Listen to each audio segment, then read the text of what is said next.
Então, eu gostaria de chamar agora para a apresentação a mestranda Regiane Lima, para falar sobre o projeto que ela vai estar desenvolvendo junto ao nosso comitê e que vai em encontro ao que a gente está querendo fazer, que é dar esse primeiro passo para a realização do enquadramento da nossa bacia. Regiane, você tem a palavra. Igor, me permite uma palavra aqui. Oi, Daniele, com certeza, professora, com certeza, desculpa. Licença, Regiane. Pode falar, Boa tarde, pessoal, né? Mais uma vez estamos aqui.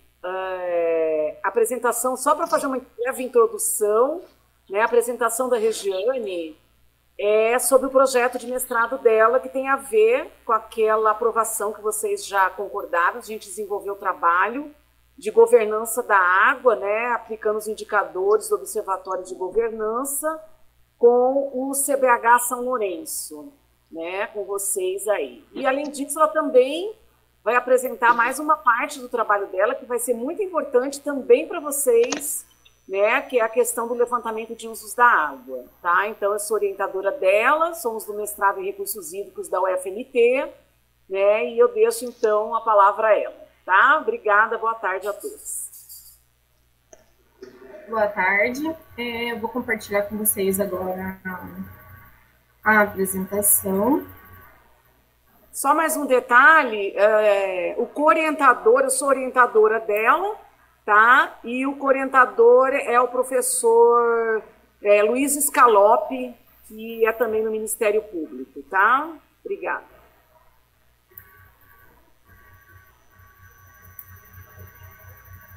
Bom, como a professora Daniela falou, né, eu sou a Regiane, eu sou formada em Geografia, licenciatura pela UFMT, atualmente curso também Geografia Bacharel, e estou no mestrado, agora em Recursos Hídricos, sob orientação da professora Daniela Maimone, e co-orientação do Dr. Luiz Alberto Esteves Scalopi, do Ministério Público, e professor aposentado do Departamento de Direito da UFMT. O tema da minha dissertação vai ser a avaliação da governança e dos usos da água na bacia do Rio São Lourenço, em Mato Grosso. Quando a gente fala em água, ela é um recurso extremamente natural e indispensável à sobrevivência de todos os seres vivos e do desenvolvimento das diversas atividades econômicas da humanidade. Ele teve a sua introdução na questão dos recursos hídricos, dos comitês de bacia, com a aplicação da Lei Federal, a 9.433/97, que instituiu a Política Nacional de Recursos Hídricos. Nessa lei, ela instituiu, né, o Sistema Nacional de Gerenciamento de Recursos Hídricos, a criação dos comitês, a outorga de concessão de uso da água. Dentro do estado de Mato Grosso, foi através da Lei 6.945. E no ano passado, ela foi atualizada. Então, ela passou a ser a Lei 11.088/2020, que dispôs sobre a Política Estadual de Recursos Hídricos, instituiu o Sistema Estadual de Recursos Hídricos e outras providências. No intuito de contribuir com a governança nos comitês de bacia, o Observatório de Governança das Águas, o OGA, ele desenvolveu um protocolo de monitoramento da governança das águas. Ele foi apresentado há um tempo atrás aqui dentro do comitê para vocês, através da pessoa do professor Ângelo, né? E ele explicou um pouco de como que se deu isso, essa formação, né, do observatório, de como que foi criado essa cartilha, esses parâmetros, para poder definir de como está a governança dentro do comitê, né? A partir do momento que você consegue monitorar e saber como está andando a governança dentro do comitê, você pode, entre outros aspectos, avaliar se o CBH está efetivamente cumprindo as suas funções definitivas que são competentes a partir da legislação. Dentro da minha pesquisa, a gente evidenciou alguns problemas que a gente vai procurar verificar se existe ou não, que seria evidenciar as falhas na gestão participativa e descentralizada, pois esses CBHs ainda não exercem efetivamente seu poder consultivo e deliberativo. Se possui diversos usos da água, conforme relata Cruz 2018, geração de energia elétrica, agronegócio, uso de usinas sucroalcooleiras. Nesse sentido, quais são os usos da água, como que isso está sendo feito, se está usando em excessivo, como está a questão das outorgas, dos conflitos. Avaliar também a governança e identificar os usos da água e os principais conflitos. Se complementam e contribuem para a análise e questionamentos atuais sobre o gerenciamento de recursos hídricos na Bacia do São Lourenço. Quais são as hipóteses? Que os indicadores de governança da água são adequados para medir o funcionamento do CBH, se existem conflitos de uso da água na Bacia do São Lourenço, se os membros do CBH reconhecem a importância de avaliar a governança e de conhecer as outorgas e conflitos de uso da água. Regiane, só um momento. Você está utilizando os slides? Oi? Você está utilizando os slides porque não está atualizando na nossa página, que ele está parado no início, no slide 1.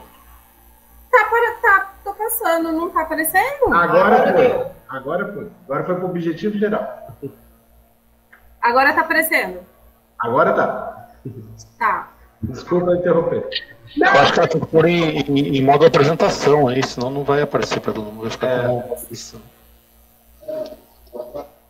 Mas agora tá tranquilo. Agora deu. Tá. Então, o objetivo geral em si do projeto é analisar a governança das águas e identificar os principais usos da água na bacia hidrográfica do Rio São Lourenço, visando contribuir para o fortalecimento da gestão e da governança dos recursos hídricos e colaborar para a implementação de política de segurança hídrica.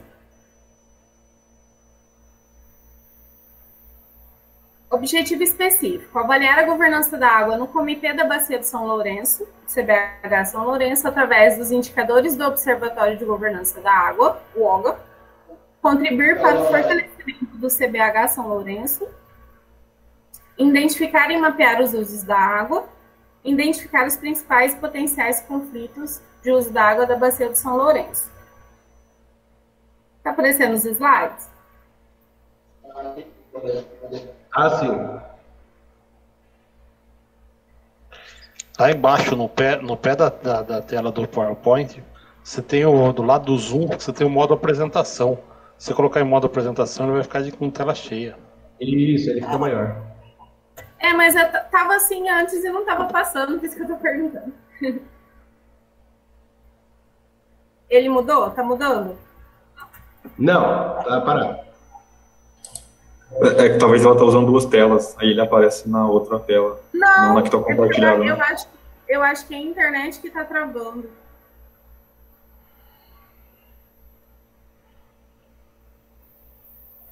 Agora foi para justificativa. É porque assim, quando você projeta, mesmo que você tem que projetar todas as janelas, senão não vai dar certo. Se você projetar só uma janela específica, ele não vai projetar para todo mundo. Tá aparecendo justificativo? Tá. Sim. Tá. Eu vou colocar em tela cheia. Pode ser a internet. Eu tô com a internet muito ruim, que hoje eu tô na casa da minha mãe. Bom, a justificativa, né? A Bacia do São Lourenço, que faz parte da região hidrográfica da Bacia do Alto Paraguai, onde esse estudo vai ser desenvolvido, sofre com o avanço da agricultura, da pecuária com produção máxima, implicando em perda da biodiversidade e a exaustão de vários cursos d'água por assoreamento, além da contaminação por agroquímicos. Então, o que acontece? Todo e qualquer uso da água nessa região, ela impacta diretamente no Pantanal. que é a área responsável pelo recebimento de toda a carga de sedimentos e poluentes advindos das partes mais altas. Nesse sentido, a palavra a governança, ela vem para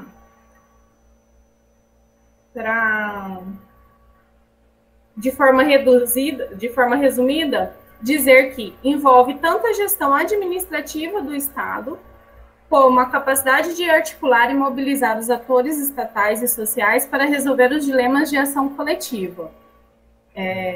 Quando a gente fala em governança dentro do comitê, a gente vai avaliar como que isso vem se dando, se realmente a governança existe de fato, ou se apenas está tentando se resolver alguns problemas sem envolver todos os atores. Jane, eu acho que esse tipo de apresentação ali em tela cheia ele não está atualizando. É melhor você fazer do outro jeito. Aí agora foi pelo Torga. Eu acho que é o problema na internet mesmo. Não, apresenta assim mesmo, sem problemas. Tá tranquilo. Falta pouco. Bom, a outorga, ela é de direito de uso de recursos hídricos e é um instrumento de gestão constante na Política Nacional de Recursos Hídricos, né? Constante na Lei Federal 9.433 e tem por objetivo a garantia de exercícios de direito de acesso à água e o controle quantitativo. Nesse sentido, a outorga, ela vai tanto para a captação de água superficiais, como para poço, para água subterrânea também. Bom, essa é a nossa área de estudo, né? Esse é o mapinha para vocês vai ficar bem pequenininho, mas esse é o mapa da bacia do São Lourenço, né? Que tem uma região hidrográfica da bacia do Alto Paraguai, com uma área total de 27.726 km². E possui como principal afluente na margem esquerda os rios Pombas e o Córrego Prata, e pela margem direita Rio Vermelho e Rio São Pedro. Na nossa área de estudo, o comitê ele foi criado através da resolução número 55, de 9 de maio de 2013, e compõe os municípios de Alto Garças, Pedra Preta, São José do Povo, Itiquira, Rondonópolis, Barão do Melgaço, Santo Antônio de Leveger, Jucimeira, São Pedro da Cipa, Jaciara, Dom Aquino, Poxorel, Guiratinga e Campo Verde. Qual que vai ser um dos principais sistemas para trabalhar com a governança? Vai ser o protocolo de monitoramento da governança das águas, né? Ele foi apresentado, como eu falei, pelo professor Ângelo, e ele é desenvolvido pelo Observatório das Águas. Ele será realizado através de duas formas. Com vocês, seria de forma presencial. Como a gente está nesse momento de pandemia, a gente não sabe como que vai voltar a se dar as reuniões presenciais. Então, a gente pensou em fazer ele em 2 momentos. Um primeiro momento seria selecionar esses indicadores, os principais indicadores, e através de um formulário do Google Forms encaminhar para os representantes, né, que compõem o CBH, São Lourenço, receber esse documento, fazer uma compilação desses dados, de forma que verificar quais foram o quantitativo de resposta, porcentagem e tal. Daí sim promover uma oficina com os membros do CBH para poder discutir esses resultados. Porque se fosse presencialmente, teria aquele bate-papo ali na hora, a gente já conseguiria chegar num consenso.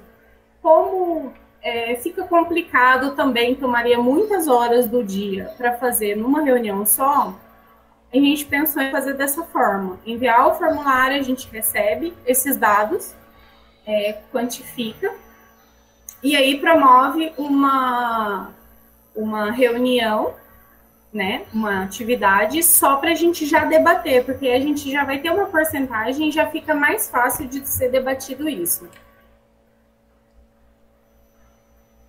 Os principais índices que contém no protocolo de monitoramento são esses 5, que é a parte legal institucional, que ela possibilita, que ela vai investigar, na verdade, se está cumprindo, né? Os aspectos legais, as definições institucionais, quanto às funções sistêmicas de relação entre as instituições, as capacidades estatais, que nesse conjunto foram reunidos indicadores que permitem observar a capacidade operacional dos órgãos envolvidos, né, na gestão dos recursos hídricos, os instrumentos de gestão, que são o conjunto de indicadores voltados para verificar como os instrumentos necessários à gestão estão sendo desenvolvidos, agregando aqueles relacionados aos ciclos de planejamento e avaliação, a relação de Estado-sociedade, que são os indicadores que vão avaliar a integração existente entre o Estado e a sociedade, seja através, efetivamente, dos canais de participação, e as relações intergovernamentais, que são os indicadores que buscam, de uma forma sistêmica, integrar os governos, os fóruns federativos, estadual, municipal. Já os conflitos da água, como a professora falou, será feito através da análise das outorgas concedidas no Estado, denúncias de processos recebidos pela SEMA, pela DEMA, pelo MPMT, e também entrevistas com membros do CBH São Lourenço sobre conflitos que eles possuem conhecimento. E aí, a partir disso, a gente vai, com os dados da outorga, a gente pretende fazer um mapa, constando onde estão essas outorgas distribuídas dentro da bacia, né, para ver se há conflitos, e entre os outros, a gente vai fazer um cruzamento de dados para verificar quais são as maiores áreas onde existem os conflitos, quais os principais tipos de conflitos pela água, se esses conflitos, por exemplo, que os membros do CBH conhecem, se eles já chegaram à SEMA, se eles chegaram à DEMA, se eles chegaram no MP, se está havendo essa logística, né, essa conversação. Então, como eu falei, né, já adiantei um pouco, o resultado esperado é avaliar a relevância da aplicação dos indicadores constantes no protocolo de monitoramento de governança das águas, desenvolvido pelo OGA, no CBH São Lourenço, como ferramenta de monitoramento da governança da água. Lembrando que, quando a gente fizer essa definição da governança das águas, ele não é um produto efetivo e único. Ele vai ser feito até esse momento, e aí isso é um ciclo contínuo. Ele tem que estar sempre sendo avaliado, para ver sempre se está andando no caminho certo, o que precisa melhorar, o que precisa ser mudado. Então, é uma prática sempre constante. Esse é só o início. Então, contribuir para a melhoria da prática e do processo de governança das águas, bem como o fortalecimento do CBH São Lourenço, produzir um mapa temático contendo as informações de uso e conflitos da água existentes na Bacia do São Lourenço, bem como os potenciais conflitos que servirão para a gestão de recursos hídricos na bacia, e a tomada de decisão por parte do CBH e do órgão gestor de recursos hídricos. Então, as próximas etapas, como eu falei, para março ou abril, no máximo, vai ser o envio do formulário do Google Forms para análise dos indicadores. E em junho e setembro, uma oficina com o comitê para medição dos indicadores através do protocolo do OGA. Em junho seria para a gente debater como que ficou essa questão do Forms, né? Porque já vou ter feito o quantitativo, então a gente vai fazer o fechamento dessas informações, e em setembro, para poder trazer como que está isso, uma prévia mais ou menos de como está a questão da governança. Essa é a expectativa. Bom, gente, é isso. Desculpa um pouco pela internet, o nervosismo. Relaxa, Dani, tudo bem, ô, Regiane. Obrigado, viu? Professora Daniela, a senhora quer dar uma palavrinha? Oi. Sim, posso dar, se alguém tiver alguma dúvida também, né? Exato.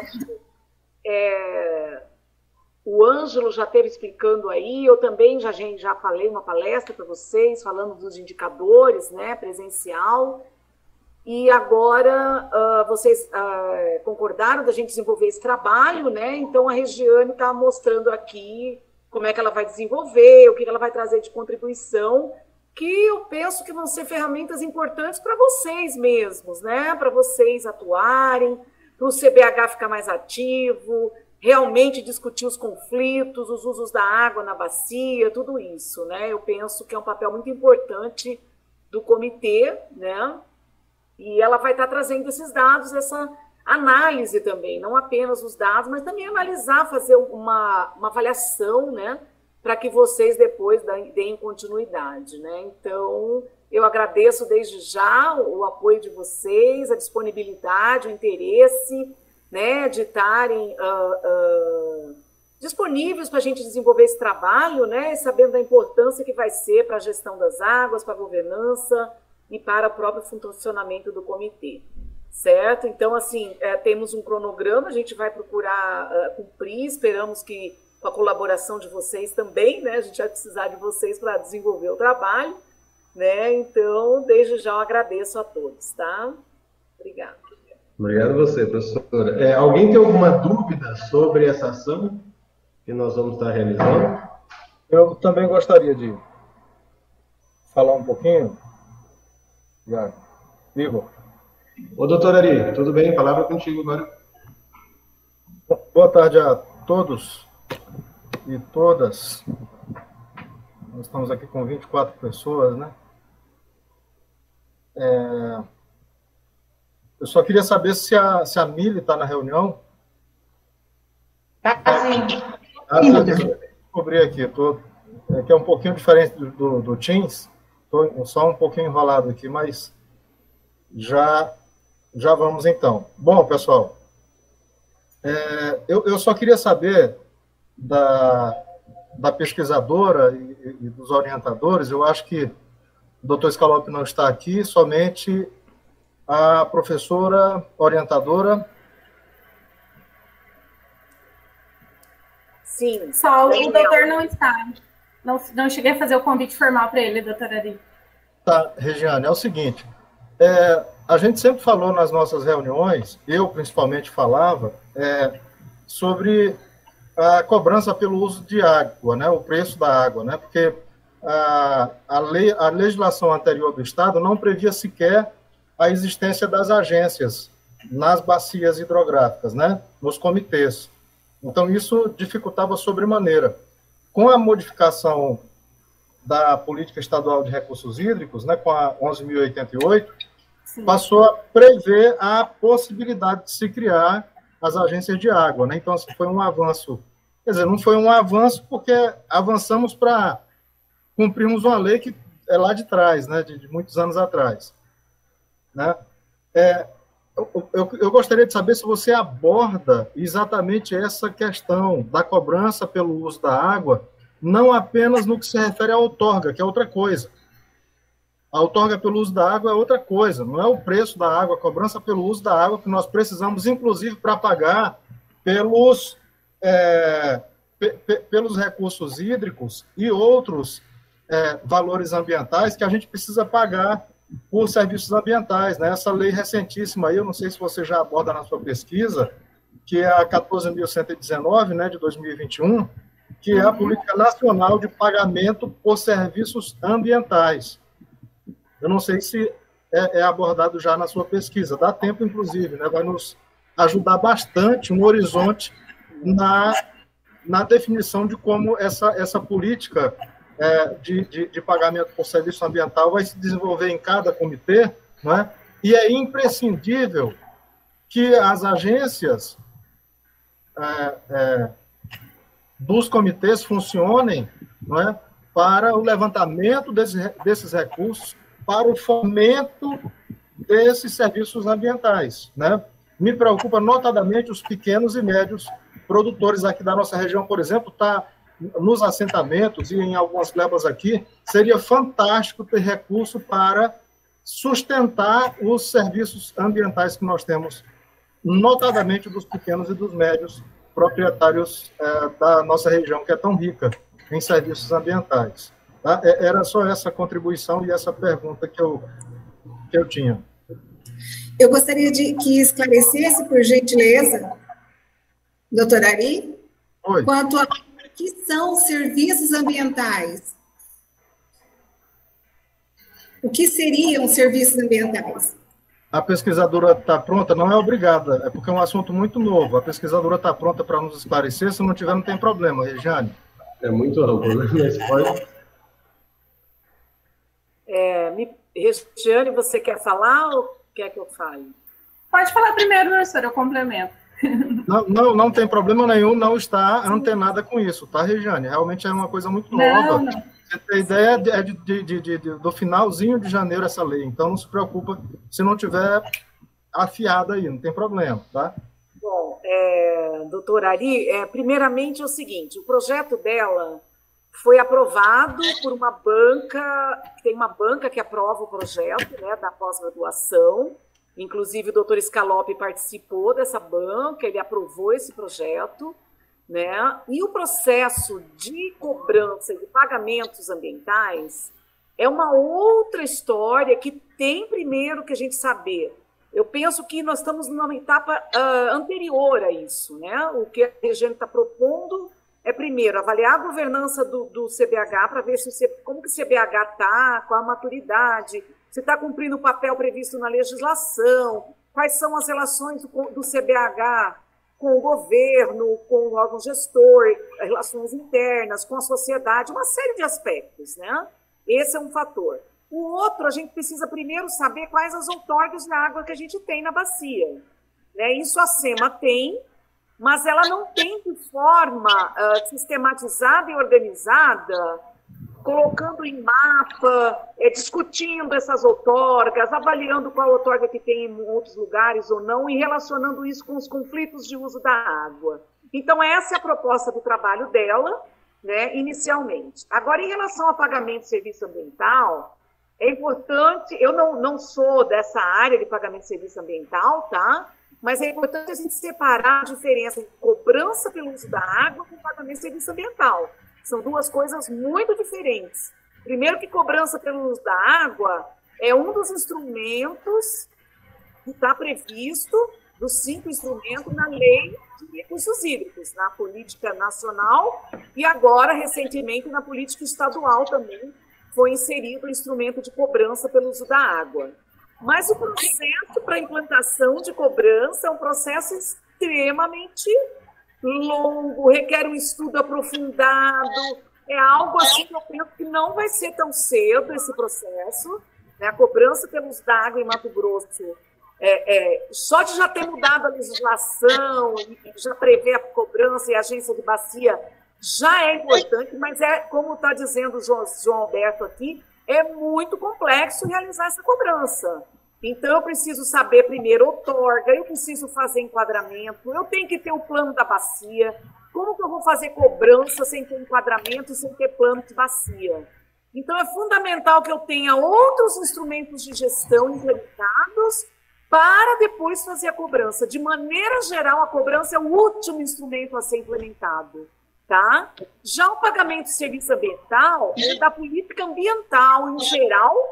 Ela pode, claro, também, obviamente, contribuir com a conservação da água, com a segurança hídrica, mas é da política ambiental, não é específica da política de recursos hídricos, né?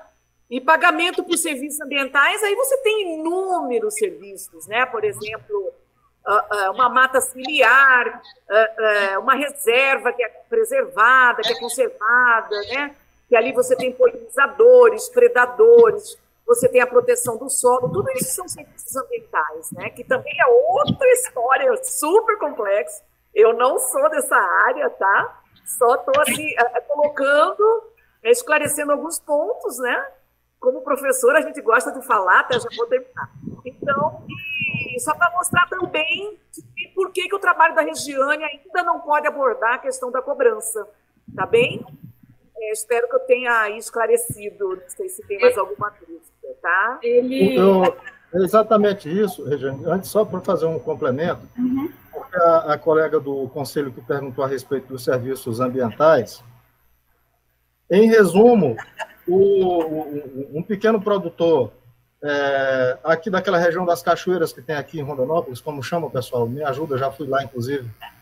Carimã. Isso, lá na Carimã, por exemplo. Tem lá um sitiante. A agência de bacia, que é um órgão do comitê, esse comitê nosso, por exemplo, deveria ter uma agência de bacia, né?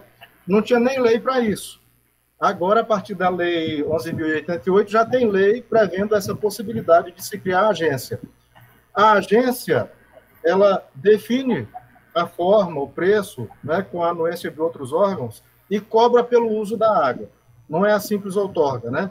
Então, essa lei da Política Nacional de Pagamento por Serviços Ambientais previu que uma das fontes para dinheiro para custear o serviço ambiental é justamente a cobrança pelo uso da água, que é feito pela agência de bacia do Comitê de Bacia Hidrográfica. Sabe como uma coisa está ligada na outra. E o pagamento é muito simples. Você fomenta a atividade do pequeno produtor ou do grande produtor, tanto faz, para que ele não desmate, para que ele não assorie os cursos d'água, tirando auxiliar, para que ele, enfim, para que ele preste para a população, para o interesse geral, um serviço ambiental. É basicamente isso, né? De forma muito simples, é basicamente isso que acontece. Aí, qual que é o grande problema nosso? O que a professora destacou. É extremamente difícil em todos os estados, é o nosso grande desafio, é extremamente difícil em todos os estados a criação da agência da bacia hidrográfica para cobrar pelo uso da água, que não é só a outorga, é como se você fosse utilizar a sua energia elétrica, você paga uma taxa ali para colocar o padrão, depois paga todo mês pelo uso da energia, tá certo? E isso é uma fonte de recurso fantástica para fomentar todo tipo de projeto. Os nossos problemas, com falta de verba, seriam extremamente diminuídos se isso saísse do papel, sabe? A minha grande angústia na área de recursos hídricos, de forma geral, é essa angústia da gente não ter funcionando a agência de bacia. Avançou, né, depois de muita gritaria, avançou um pouquinho a política, porque pelo menos a previsão legal nós já temos.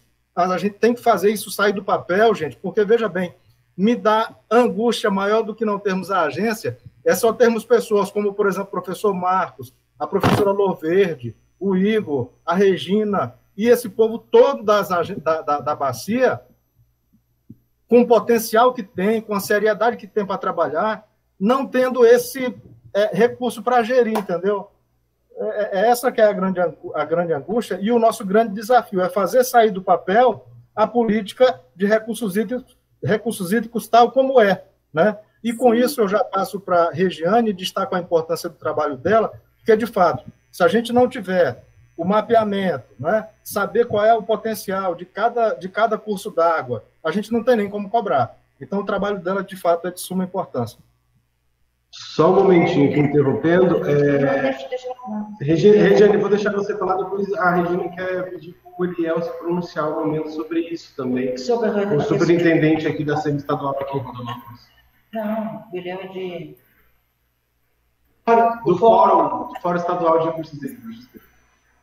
Então, gente, só para complementar, como a professora Daniela falou, o meu trabalho, ele vai ser uma parte fundamental, principalmente para entender como o CBH vem lidando, como que ele está funcionando, se ele está atendendo, se ele está cumprindo a legislação, né, o que está proposto dentro da legislação, e principalmente essa parte dos conflitos norteia para a criação do plano de bacia e, posteriormente, a implantação em si da agência do comitê. Porque, assim, quando a gente fala na criação da agência, na cobrança pelo uso da água, de fato, existem muito mais fatores do que simplesmente o querer cobrar. obviamente, nós como instrumentos, né, a gente entende o quanto isso degrada o meio, o quanto seria importante, né, igual a doutora Ari destacou, ter esse recurso para poder implementar, fazer diversas ações dentro do comitê, mas a necessidade do estudo em si, de saber quem são as pessoas que utilizam quem tem essa outorga, quem são essas pessoas, quais são os usos, quais são os conflitos, para poder fazer um cálculo, saber quanto que vai cobrar por esse uso da água, para saber se esse pequeno agricultor ou esse grande agricultor, quanto que ele vai ter que pagar. Né? Então, assim, já foi uma vitória, já ter isso previsto na 11.088, e esse é só o começo da caminhada. Bem isso mesmo, Regiane. Antes da gente querer instituir qualquer questão em relação à cobrança, à fomentação de uma agência de água, a gente tem que conhecer a nossa bacia. Nós estamos dando andamento agora ao estudo do enquadramento, né, ao termo de referência do enquadramento, que eu acho que é de extrema e urgência, necessidade, para a partir daí, sim, a gente querer galgar novos passos, né, perante essa questão da cobrança do uso de água. Eliel, você pode dar uma palavrinha para a gente, fazendo um favor? Se apresentar para todo mundo e falar para a gente, fazendo um favor? Obrigado, boa tarde. Boa tarde a todos, estão me ouvindo bem? Boa tarde, presidente Igor, a minha colega aí, Maria Regina, Carnevale, o gerente de fomento e apoio ao Comitê do Bacias Mianos, também está na reunião, todos os representantes aí do CBH São Lourenço. Boa tarde, inicialmente, eu estou como coordenador geral do Fórum Estadual do Comitê do Bacias Hidrográficas, e é muito importante a gente ver o engajamento, né, dos nossos colegas da SEMA, os representantes do poder público, sociedade civil, usuários, nessa luta da questão dos recursos hídricos. Bom, minha fala é bem rápida, eu gostaria de, não sei se já foi colocado aí nos informes, o Leandro, a Regina já comentou, agora no próximo dia 18 de fevereiro, a gente vai ter uma reunião ordinária do Fórum Estadual de Comitê Extraordinário do Fórum, para a escolha de mais dos representantes do CEIDO, né, Conselho Estadual de Recursos Hídricos. E a importância dessa discussão toda que vocês estão tendo aí, né, dos instrumentos, da política, o doutor Ali muito bem colocou a questão da cobrança, a questão das agências de bacia, enquadramento, outorga, isso tudo passa pelo Conselho Estadual de Recursos Hídricos, né? E agora, os comitês de bacias hidrográficas, com o decreto 796, que foi instituído agora em janeiro de 2021, os comitês passam de uma cadeira, de um assento, para 6 no Conselho Estadual de Recursos Hídricos, ou seja, a representatividade dos comitês de bacias hidrográficas vai passar a ser outra, né? Com 2 representantes da região hidrográfica Paraguai, que é a região que vocês estão aí, né, a região do São Lourenço, 2 representantes da Tocantins Araguaia e 2 representantes da região hidrográfica Amazônica. Então, essas discussões todas, junto à SEMA, junto ao Conselho Estadual de Recursos Hídricos, é de extrema importância com representantes que tenham conhecimento da legislação de recursos hídricos, conhecimento da legislação de recursos hídricos, participe efetivamente dos comitês, para que juntos nós consigamos, né, avançar desses instrumentos todos que nós estamos aí para trabalhar. Então, no mais, isso. Eu acho que os representantes do CBH São Lourenço tiverem interesse de representantes do Conselho Estadual de Recursos Hídricos, tem alguns requisitos do decreto, né? A gente já encaminhou para o e-mail do comitê os requisitos, o decreto, é bom estudar, e sendo representante titular da sociedade civil, né, comunidades indígenas, o representante ele pode pleitear essa vaga no Conselho Estadual de Recursos Hídricos. Dia 18, às 14 horas, a gente vai fazer uma reunião extraordinária com pauta quase que exclusiva para atender essa demanda do Estado de extrema relevância, de extrema importância, da representatividade dos comitês junto ao Conselho, para que essas discussões todas que nós estamos discutindo, vocês estão discutindo aí, cobrança, enquadramento, passa pelo Conselho, e com representação forte, com certeza, ganha os comitês de bacias hidrográficas, ganha a gestão de recursos hídricos do Estado de Mato Grosso.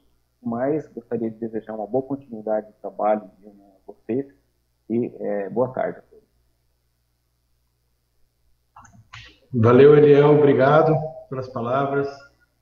E a gente vai participar da reunião. Nós vamos participar da reunião dia 18, vou estar lá online, depois a gente vai conversar aqui, ver se alguém está querendo se candidatar para essa vaga, pelo CBH, ver quem né, o titular. Quem tem interesse, né? Tem interesse. E dia 18 nós vamos estar lá participando sim da reunião, tá, Eliel? Um abraço, Um obrigada. abraço, obrigado, Bel. Volta para a Regiane. Tá. Regiane, você gostaria de finalizar agora a sua parte já, então?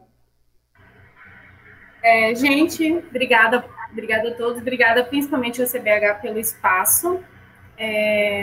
Eu deixei meu telefone e meu e-mail no final do slide, mas eu já tirei. Eu vou deixar nos comentários se alguém tiver alguma dúvida também. Então, o próximo passo vai ser o Forms, mas aí eu entro em contato com a Regina, com vocês, encaminho por e-mail para vocês encaminharem aos demais. E eu conto com a participação efetiva de todos, com ideias, com qualquer ajuda para a gente poder fazer um ótimo trabalho e deixar essa pesquisa, né, para o CBH. Regiane, você já faz parte do grupo do comitê no WhatsApp? Não. Então, depois eu vou te adicionar para melhorar a nossa comunicação com todo mundo, tá bom? Tá ok. Tá? Obrigada. De nada. Professora Daniele, a senhora gostaria de falar alguma coisa sobre essa questão da necessidade do enquadramento que a gente conversou hoje de manhã na reunião da Câmara Técnica, só para passar para eles mais ou menos a importância disso antes de tentar... Dani, sobre aquela pergunta do Ângelo, que ele fez para nós, que a gente ficou meio boiando, mas eu acho que a gente tem interesse, sim. Você podia falar um pouquinho para a gente? Sim, então, nós estamos colaborando para elaborar uma proposta, né, de termo de referência para esse enquadramento, que é fundamental, né, um dos instrumentos de gestão mais importantes e que está muito ligado com o uso da terra, com o uso da água, né, como se fosse um zoneamento do rio, né? Então, a gente pensa que não adianta contratar uma consultoria muito técnica com gente de fora que não conhece a realidade e que vem com um produto pronto e acabado e traz para vocês, né? A ideia é fazer uma proposta, elaborar todo o processo de elaboração de forma totalmente participativa, ou seja, o comitê, o CBH vai estar participando de todas as etapas de elaboração do enquadramento, desde o diagnóstico, do prognóstico, até a proposta em si. Então, vai ser de uma forma bem participativa, né? Essa proposição metodológica, né, que a gente está propondo, né, porque acho que é fundamental isso aí, né, porque o enquadramento ele não é meramente um instrumento técnico, ele é um instrumento muito mais político, né? Então, eu acredito que a pergunta que o Ângelo do Observatório fez é se o CBH vai estar maduro o suficiente para isso. Eu acredito que isso é um processo, né? Então, e eu acho que só de estar discutindo o enquadramento e como isso vai acontecer, e o próprio CBH está como protagonista dessa proposta, não ser feito por um técnico que chega com a proposta pronta, né? Eu penso que vai trazer um amadurecimento muito grande para o próprio CBH, né? De compreensão do que é a gestão, dos instrumentos e do próprio enquadramento em si, né? Então é isso, né, Regina? Não sei se você gostaria que eu falasse mais alguma coisa, né? A Câmara Técnica já passou quais são os trechos de rios, né, que vai, então depois eles devem estar discutindo aí com vocês, tá bom? E é isso, né? Tá bom, Daniele, obrigado. Hoje de manhã nós conversamos junto com a Daniele e com o Ângelo, né, do Observatório das Águas.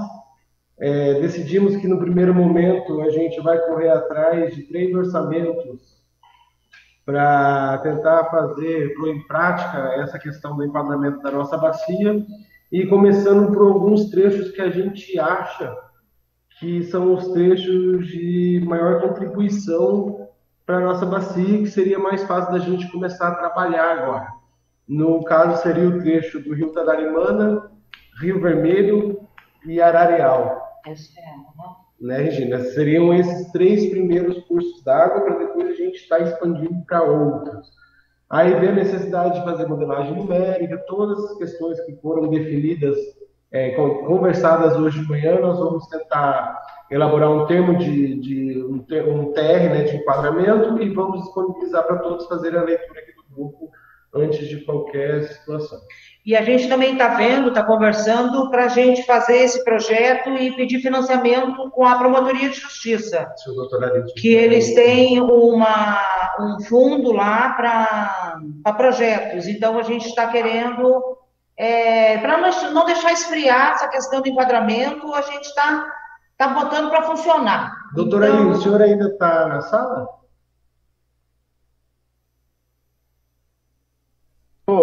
Sim, estou aqui. A gente queria ver se seria possível a gente estar tentando elaborar algum tipo de projeto para dar andamento nessa questão do termo de enquadramento. Será que através de projeto, via Ministério Público, via BAPRE, seria possível? Será? Olha, eu vejo algumas possibilidades, inclusive a ajuda de consultoria, tá?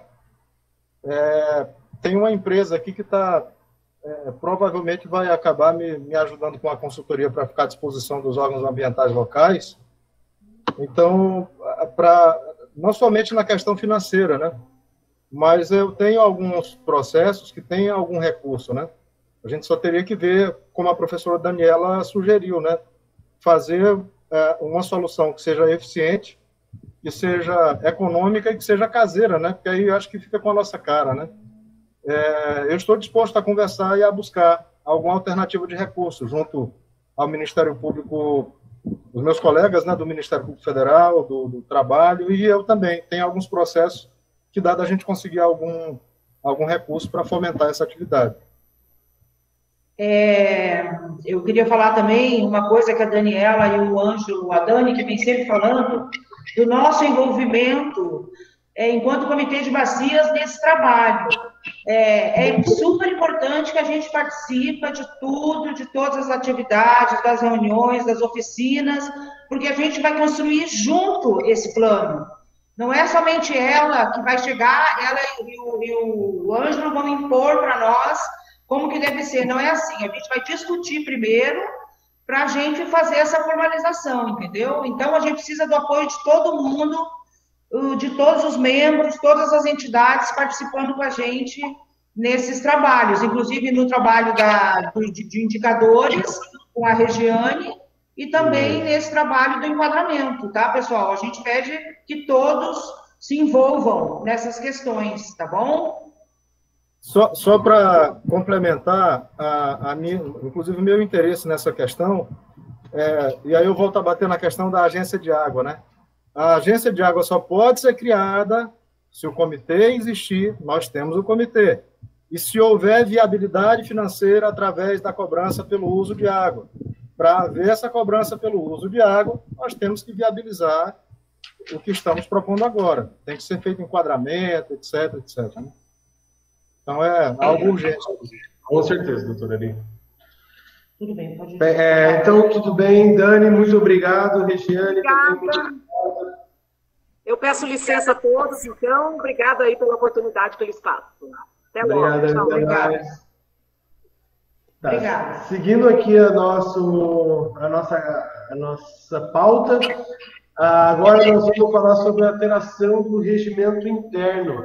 Eu vou dar a palavra para a Maria Regina, que é ela que está vendo sobre essa questão, e vamos ver quais serão as pautas sobre o regimento interno do comitê.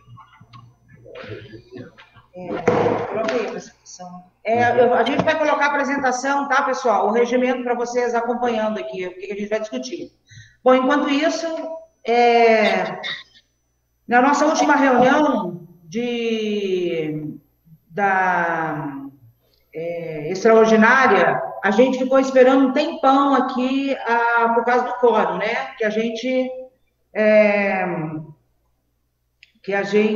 ficou esperando porque não tinha não estava bem escrito no nosso regimento a respeito das reuniões extraordinárias.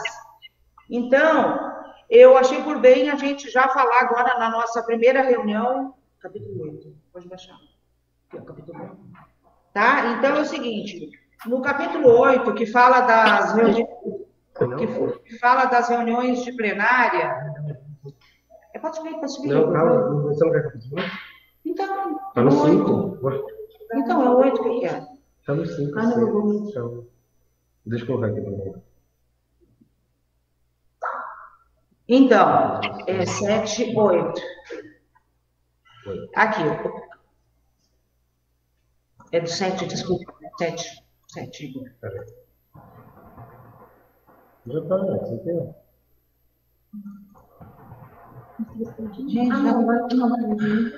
Espera aí, pessoal, só um pouquinho, tá?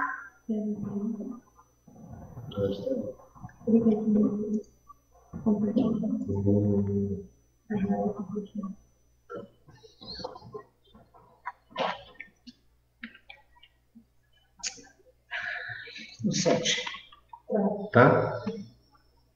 Vamos subir. Pode falar. Tá, então, eu quero mostrar. Então, pessoal, no capítulo 7 fala das reuniões das plenárias, tá? Então, no artigo 29...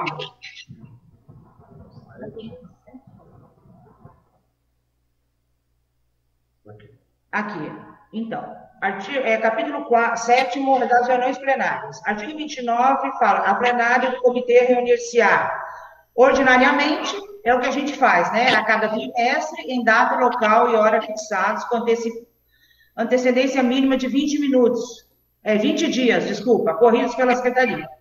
Aí, e extraordinariamente, por iniciativa do presidente ou da maioria simples de seus membros, convocar... Regina, perdão. Oi. Perdão, é impertinente, mas é conveniente.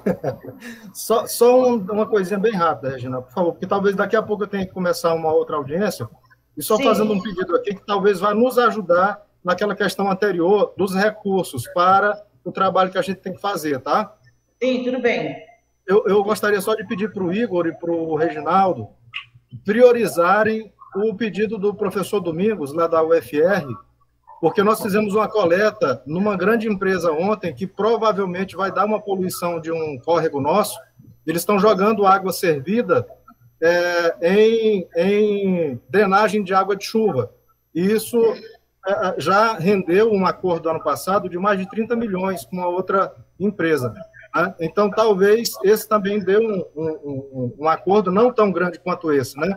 Mas nós provavelmente vamos fazer um acordo com uma empresa lá do polo da LL, e aí eu preciso que o Igor e o Reginaldo priorizem aí uma situação de análise de umas amostras que a gente coletou. Me perdoe, mas era o único jeito de eu pedir para eles, porque nós estamos na reunião, tinha que ser agora. Tá? Já estou conversando com o Bola aqui, doutor Eli, já me comprometo a, se houver um recurso desse trabalho, já encaminhar para o comitê fazer o trabalho dele. Muito bem, ó. Muito bom. Vamos lá. Boa tarde, doutor Ari. A ata parceira, já estamos vendo aqui, tudo será resolvido até amanhã de manhã, beleza, promotor? Boa tarde. Valeu. Regina, desculpa, vai aí. Não, que isso. Então, pessoal, continuando aqui, ó, no artigo 30, fala que o plenário reunir-se-á em sessão pública com o quórum mínimo de maioria simples de seus membros, 50% mais um, em primeira convocação e decorridos 30 minutos com o quórum mínimo. Só que isso é para a nossa reunião ordinária. Para a reunião extraordinária, nós não temos esse detalhe aí de uma segunda chamada. Então, no artigo 4, no parágrafo 4, fala assim: em caso de reuniões extraordinárias, o ato só será realizado se presente o quórum de 50% mais um das entidades inscritas no CBH. O que eu quero sugerir? Eu quero sugerir que a gente coloque também essa questão de passados 30 minutos ou passados 15 minutos, a gente consiga realizar a reunião extraordinária, se não tem o quórum nos primeiros, no horário que for, né? Eu queria saber o que vocês acham disso aí, dessa sugestão.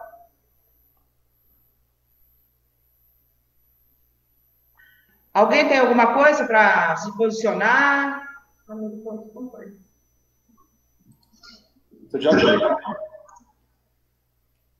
Todo mundo de acordo? De acordo. Faz um certinho aí, e daí a gente não precisa... Na verdade, eu estou meio na dúvida. Quando tem uma boa vontade da diretoria, da presidência, tudo bem. O problema é que eu acho que o que está escrito dos 50% mais um é para evitar, por exemplo, o caso que um presidente queira passar alguma coisa que a maioria do comitê não quer. Ele convoca uma extraordinária, mesmo se não tiver 50%, ele faz com chave com 2, 3 e...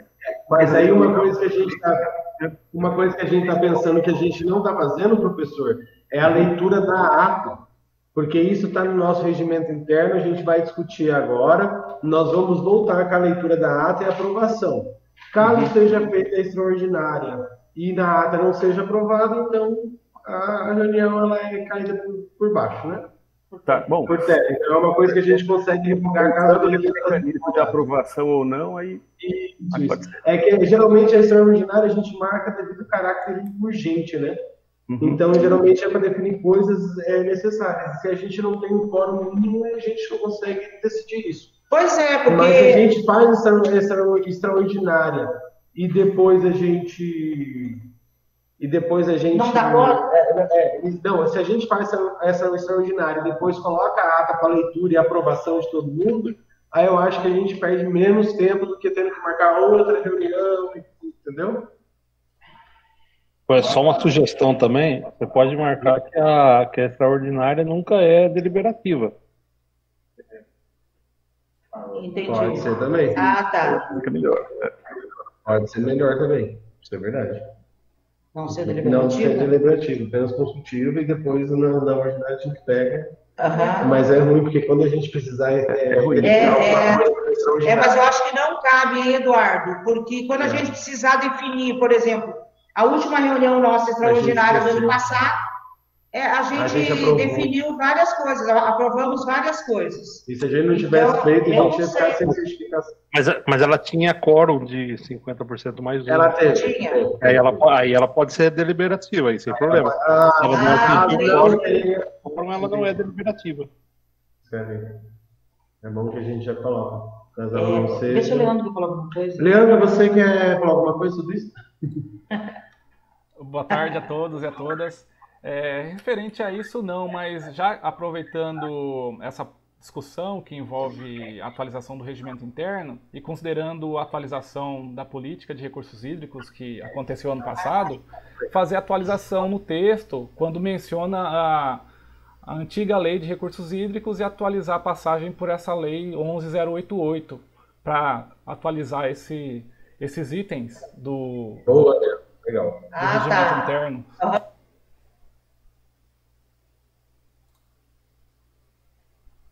Sim. Então, para essa questão da extraordinária, tudo certo. Então, vamos acrescentar, então. Sem o quórum, mas se não tiver o quórum, ela não se torna deliberativa.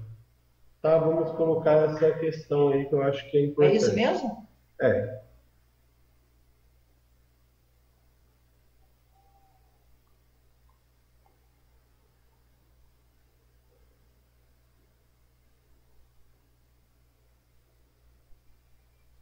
Tá, então a gente vai informar esse texto e depois a gente vai repassar aqui. Repassa para vocês, tá bom? Você entendeu, né? Tá, então tá, vamos lá para a próxima, artigo 36, volta lá, a gente vai falar sobre a ata.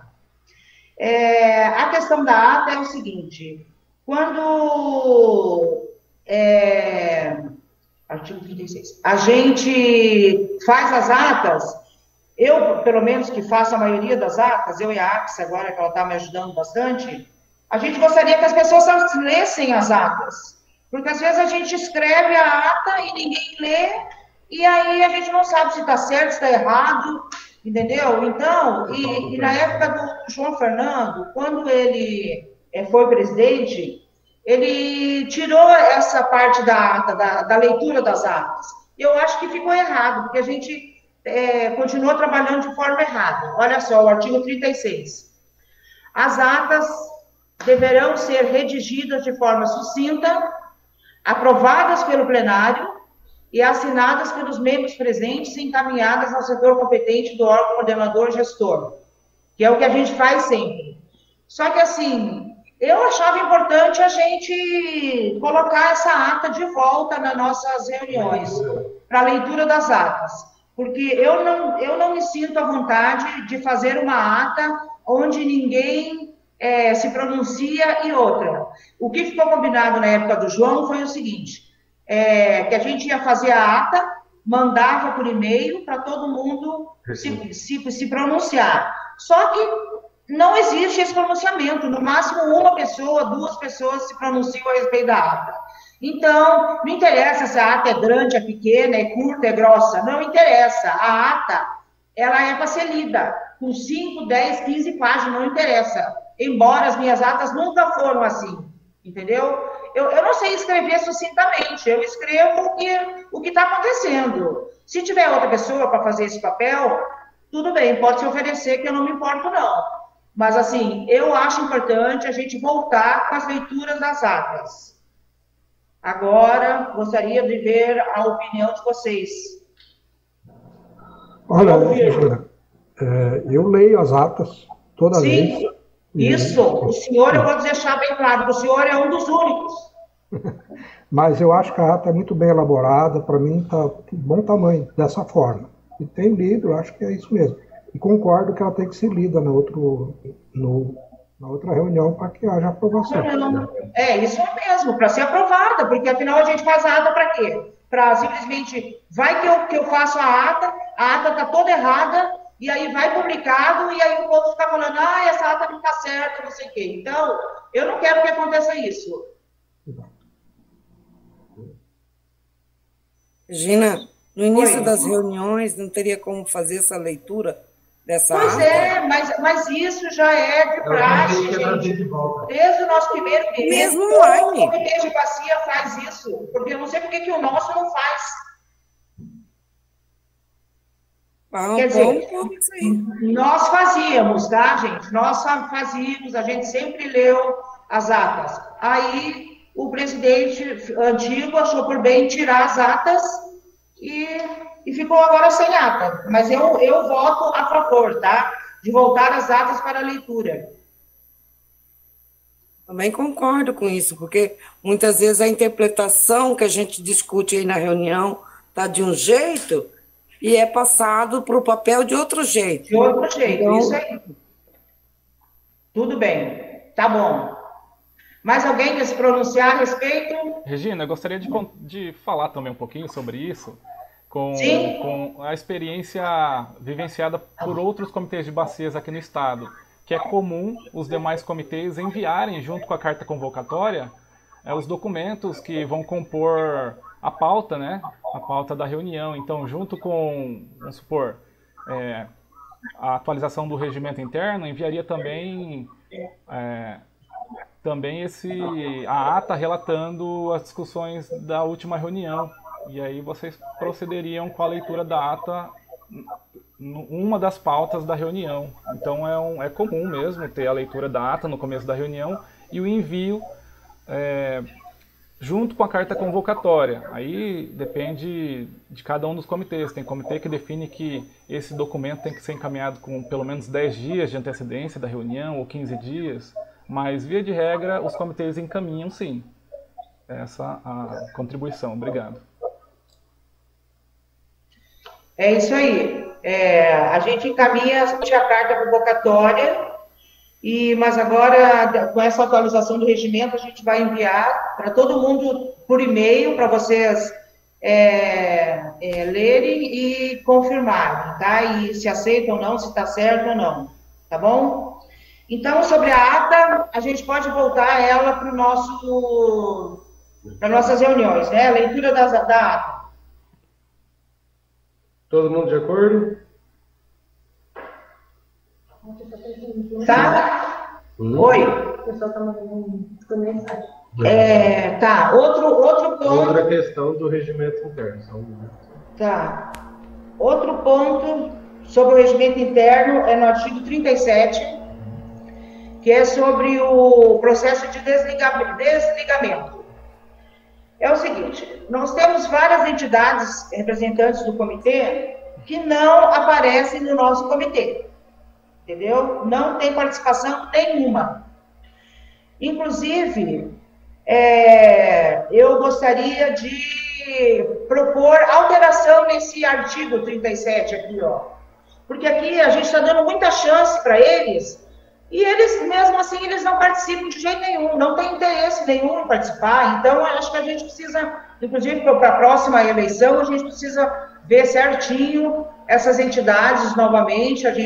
Eu acredito que a gente tenha que convidá-las novamente, mas, assim, tem que ter uma certa regularidade na participação, né? Então, aqui, ó, o artigo 37 fala assim: o ente membro cujo representante titular ou suplente não comparecer a 2 reuniões consecutivas ou 3 reuniões alternadas sem justificativa à diretoria do comitê receberá comunicação de desligamento dos representantes, sendo solicitada nova indicação. Essa nova indicação eu sou contra. E outra, também acho que temos que mudar essa questão de comparecimento aqui das reuniões.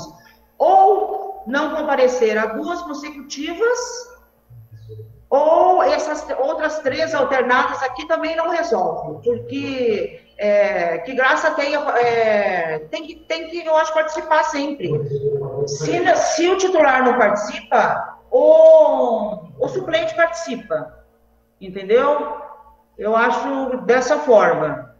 E porque a gente já teve uma entidade que foi que a gente tirou, que foi o CREA, né, por falta de participação.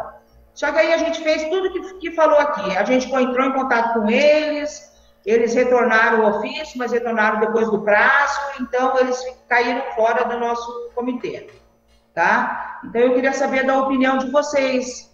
O que vocês acham? Se a gente pode mudar esse texto, deixar somente não comparecer a 2 reuniões consecutivas. Qual que é a sugestão da redação? Permanecer somente as 2 reuniões consecutivas. Tirar a questão das alternadas. Mas aí eu entendo que você está dando mais chance pro cara ser faltante. Se eu venho uma sim, uma não, se eu venho uma sim, uma não, uma sim, uma não, eu tô apto a continuar. Eu acho que o que a gente tinha que tirar é o final da redação lá. Se conseguir voltar a frase na tela, você pode pedir indicação de outros membros. Duas consecutivas ou 3 alternadas, a entidade está desligada sem indicação de outro membro. Isso aí também.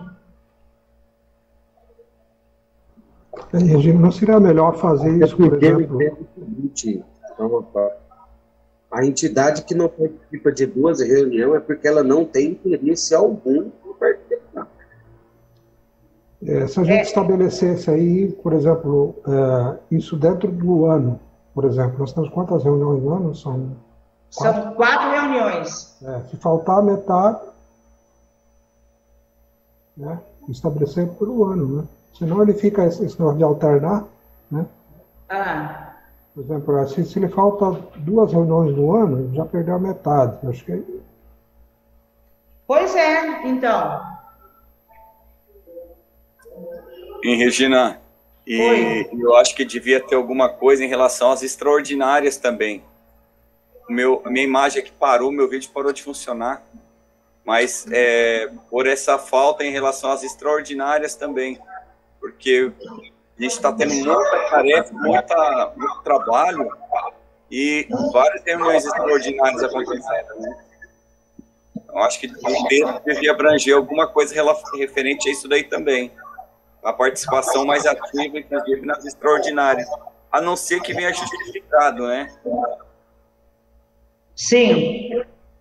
Inclusive no nosso regimento fala, se a entidade for se ausentar da reunião, tem que comunicar. Só que também são poucos que comunicam. Entendeu? Eu não sei quem que é da área aí jurídica. Eu acho que pela extraordinária você não pode desligar a entidade nenhuma. Tá. Você só pode pelas ordinárias. Pelas ordinárias. Tá. Porque extraordinárias elas são convocadas somente extraordinariamente, né? Eu acho que é isso mesmo, Eduardo, que você está falando.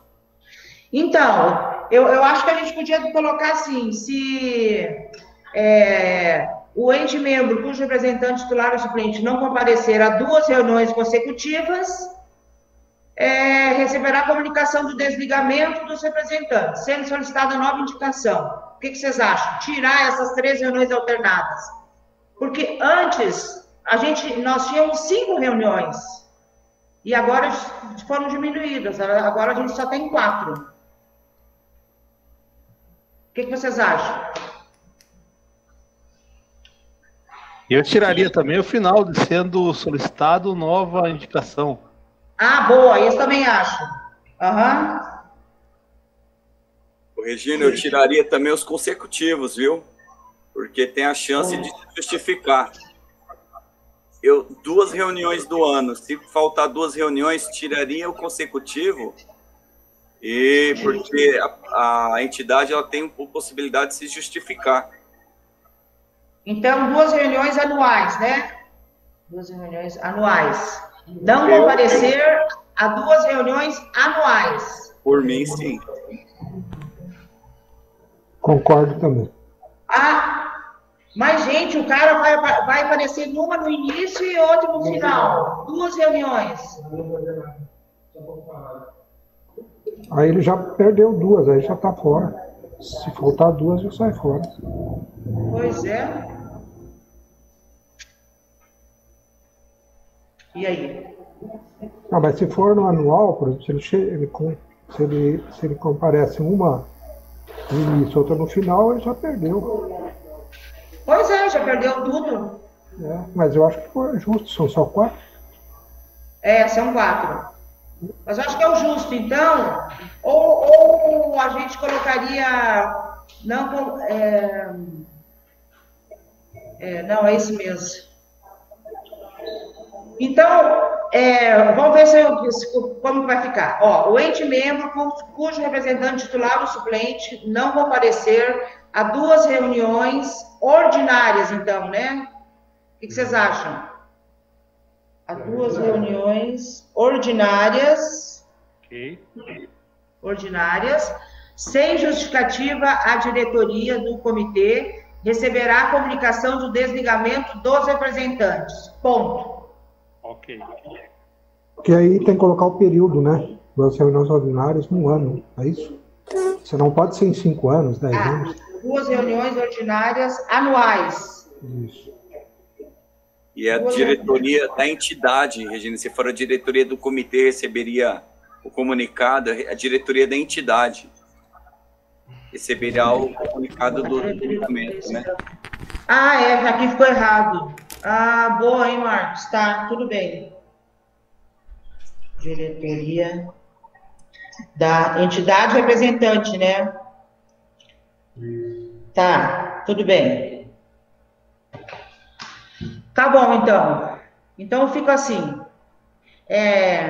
O ente membro cujo representante titular ou suplente não comparecer a 2 reuniões ordinárias anuais, sem justificativa, a diretoria da entidade representante receberá a comunicação do desligamento. Isso? A diretoria da entidade. Isso aí. Não, mas tem que ser a diretoria do comitê mesmo, porque se o representante justificar para a diretoria de quem ele representa e quem ele representa não justificar para o comitê, ele não está justificado no comitê. É isso aí mesmo, gente. Porque ele vai fazer justificativa para o comitê, tá certo? Essa diretoria é a diretoria do comitê mesmo. É isso aí mesmo. Entendeu, Marcos?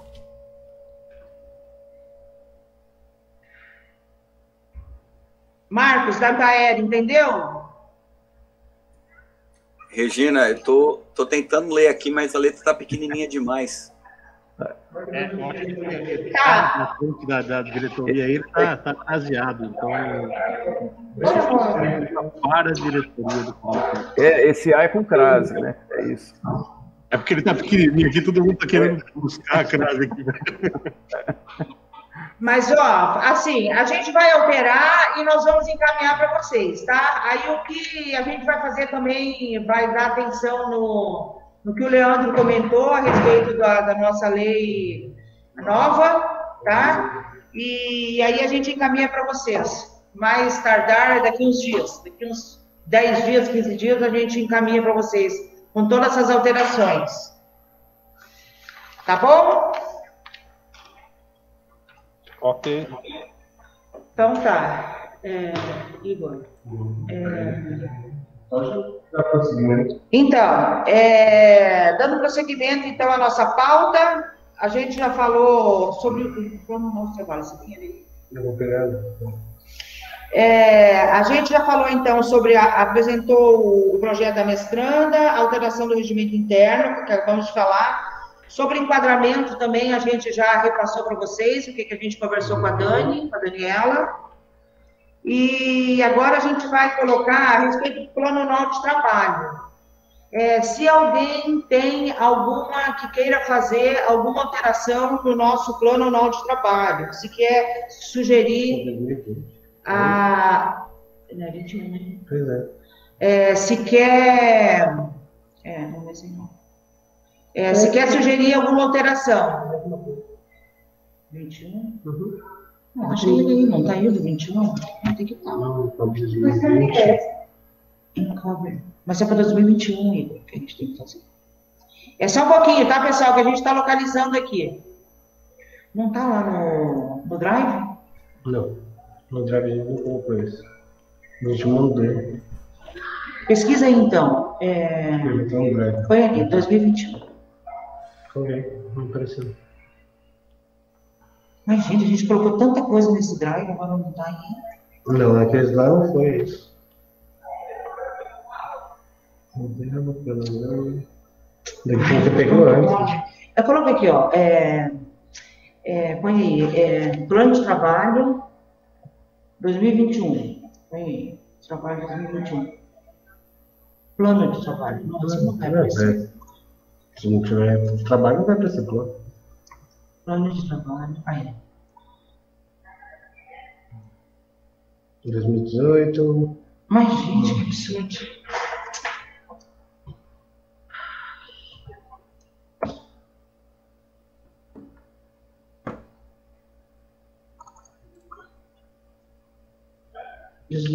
absurdo. Olha, pessoal, a gente não está localizando eles aqui nos nossos arquivos. Nossa, que saco. É só um pouquinho, tá? Não. Processão. Mas eu acho que a gente tem condições de alterar qualquer coisa na próxima reunião, ou a gente envia para vocês terem ver se querem alterar alguma coisa ou não.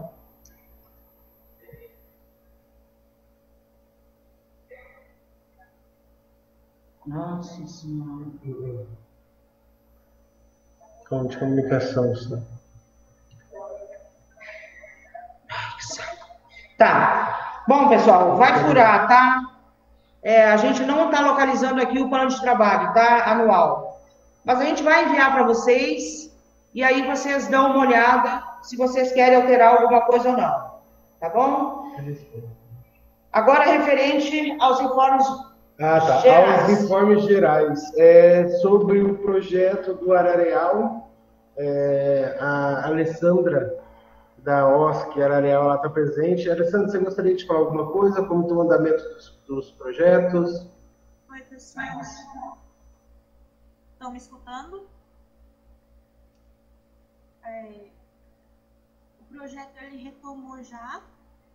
Já teve o primeiro mutirão desse ano. Foi no dia 30 de janeiro, se eu não me engano. Valdeci, se quiser falar alguma coisa. Eu não fui nesse último mutirão. Essas atividades eles já estão em andamento. Gina, não está saindo o som, está cortando. O projeto ele está em andamento, ele vai já estão marcando o próximo mutirão, nós não temos a data ainda confirmada.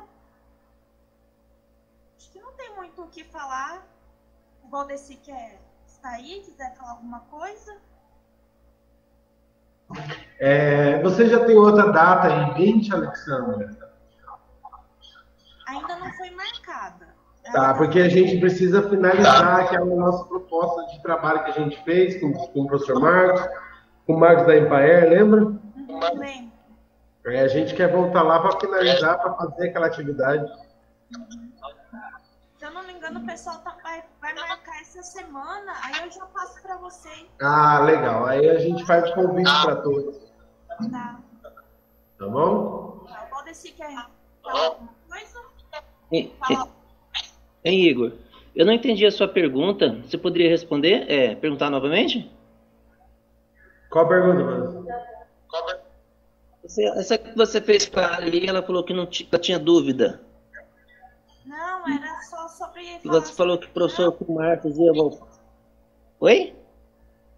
Ah, não. A próxima data, para o próximo mutirão, a gente quer finalizar uma atividade. O seminário. O seminário.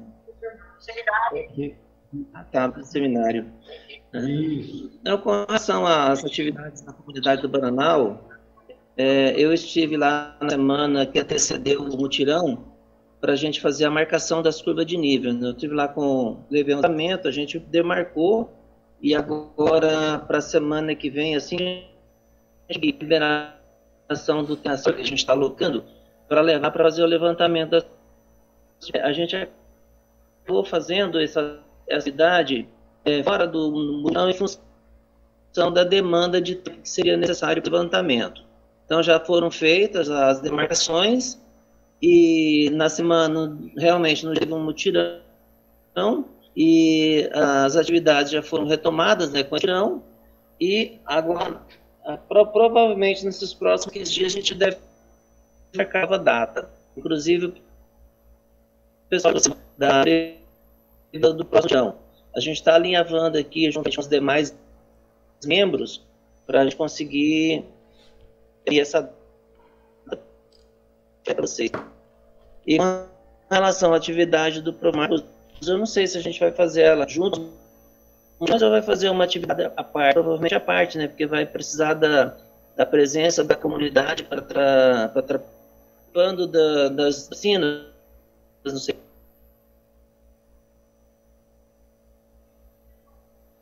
Ouviram? Travou bastante, Valdeci. Essa última... Tá meio ruim a internet, tá travando, Valdeci. Um pouquinho. Então,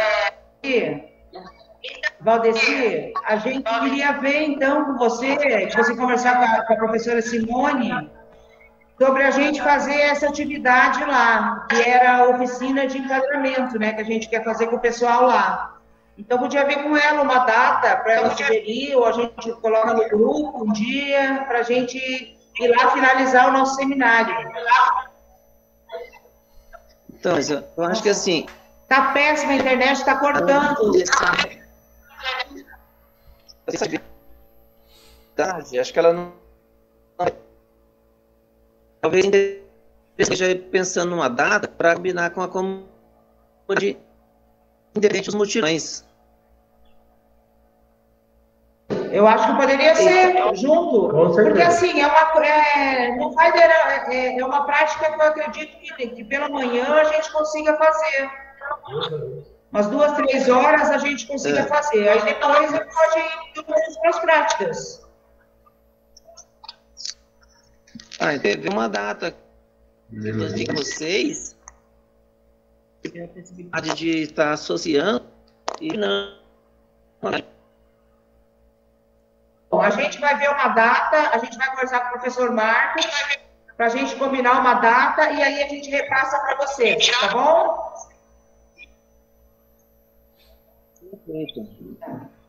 Obrigado, Valdeci. Vou dar uma atualização agora sobre o projeto Águas Claras do Jucimeira, que a gente está em andamento já. Nossa semana retrasada nós fomos até Jucimeira, apresentamos os dados de qualidade de água, caracterização ambiental das nascentes para o prefeito. Já estamos marcando para realizar as práticas de cercamento e ações de recuperação. Conseguimos, pela usina hidrelétrica do Pão de Pedra, através do nosso companheiro Marco Túlio, a doação de 300 mudas de árvores nativas, né? Queríamos agradecer o Marco Túlio por essa doação dessas mudas, as quais serão plantadas nas nascentes lá de Jucimeira. Amanhã eu e a Regina já estaremos indo até lá na usina fazer a coleta dessas mudas e fazer o transporte delas até Jucimeira para a gente estar podendo realizar um plantio nesses locais. Ao total, a gente viu que vão ser necessários 1.100 mourões para fazer o cercamento dessas principais nascentes. A Prefeitura de Jucimeira já está se movendo atrás, achando parceiros, né? A Cássia, ela está online ainda. Gostaria que a Cássia falasse alguma coisa para ver como está o andamento da Prefeitura em relação à aquisição desses materiais. Oi, boa tarde, Igor. Já foi enviado os ofícios solicitando os mourões, tá? O prefeito mesmo ia em loco, tanto acho que no grupo Girassol pegar. Eles falaram que eles iriam doar esses mourões. Eu só não sei se vai chegar até a semana que vem, esses mourões aqui em Jucimeira, entendeu? Mas já foi solicitado. As questões das mudas, eu tenho que falar até com o Eduardo, né? Da Geroeste. Seu Miguel também ainda não falei com ele, mas eu vou falar ainda. As placas já estão sendo confeccionadas para colocar, tá? Já estamos dando andamento no projeto, tá bom? Que legal, Cássia, muito bom ouvir isso. Logo mais, então, teremos ações também nas nascentes das Águas Claras. Esperamos que todo mundo aqui do CDH faça parte desse projeto, junto com a gente, que se tiver um tempo disponível, avise para a gente, vá junto com a gente. A partir da programação agora, depois que a gente já tiver todos os materiais, tudo que a gente precisar para a gente começar as práticas, a gente vai repassar essas datas para o pessoal do comitê, quem quiser participar, tá? A gente está esperando que muitos participem, não só a diretoria do comitê, junto com o pessoal da Empaer, tá bom? E em relação... então, sobre Águas Claras era isso aí. Agora sobre o Caninana.